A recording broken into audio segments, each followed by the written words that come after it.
اسلام کی تاریخ میں ایک ایسا نام جو حیا، سخاوت، قربانی کی علامت بن گیا، وہ نام ہے سیدنا عثمان غنی رضی اللہ تعالی عنہ۔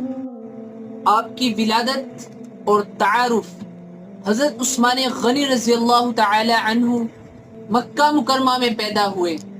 آپ سن 576 عیسوی میں۔ حضرت عثمان غنی رضی اللہ تعالی عنہ تو وہ شخصیت ہے جن کا سلسلہ نسب نبی کریم صلی اللہ علیہ وسلم کے نسب سے 5ویں پشت پر جا کر ملتا ہے۔ آپ کا پورا نام عثمان بن عفان تھا۔ حضرت عثمان رضی اللہ تعالی عنہ ابتدائی دور میں اسلام قبول کرنے والے افراد میں سے ہے، اور آپ اسلام لانے والے چھوٹے مرد تھے۔